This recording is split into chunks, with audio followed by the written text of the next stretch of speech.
माजी पोलीस आयुक्त संजय पांडे विधानसभेच्या मैदानात उतरणार। वर्सोवा विधानसभा मतदारसंघातून निवडणूक लढवण्यासाठी इच्छुक। हिंदुहृदय सम्राट शिवसेना प्रमुख बाळासाहेब ठाकरेंचं 27,000 हिऱ्यांनी सजवलेलं पोर्ट्रेट उद्धव ठाकरे यांना सुपूर्द। ठाकरे गटाचे प्रवक्ते आणि जनसंपर्क प्रमुख हर्षल प्रधान यांची संकल्पना। बदनापूरचे माजी आमदार संतोष सामरेंचा पदाधिकाऱ्यांसह ठाकरे गटात प्रवेश। उद्धव ठाकरेंच्या उपस्थितीमध्ये पक्षप्रवेश संपन्न। गोंदियाचे माजी आमदार रमेश कुथे यांचा ठाकरे गटात प्रवेश। उद्धव ठाकरेंच्या उपस्थितीत मातोश्रीवर पक्षप्रवेश संपन्न।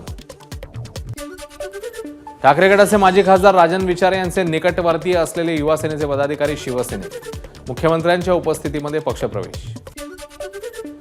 ठाणे ग्रामीणमधील विधानसभा निवडणुकीसाठी काँग्रेस सज्ज। काँग्रेस ठाणे जिल्हा ग्रामीणचे जिल्हाध्यक्ष दयानंद चोरघेंचा विधानसभा लढवण्याचा निर्धार।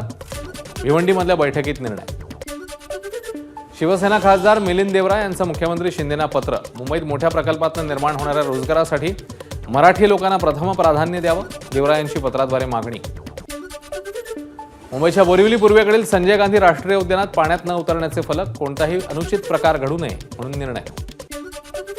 बीकेसीतल्या धीरुभाई अंबानी शाळेजवळील मिठी नदीत दिसली 8 फुटी मगर। मगर आढळून आल्यामुळे परिसरात भीतीचं वातावरण।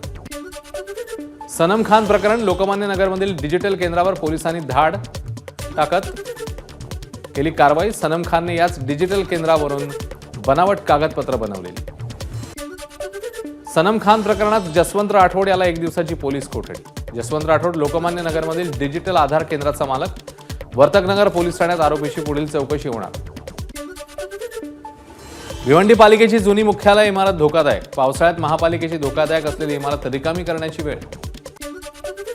घाटकोपर होर्डिंग दुर्घटनेप्रकरणी अटक बेकायदेशीर असल्याचा दावा। मुख्य आरोपी भावेश भिंडेच्या वतीने हायकोर्टात युक्तिवाद।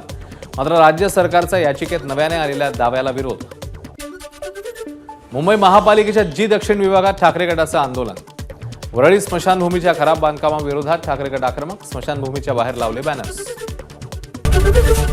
एबीपी माझा, उघडा डोळे बघा नीट।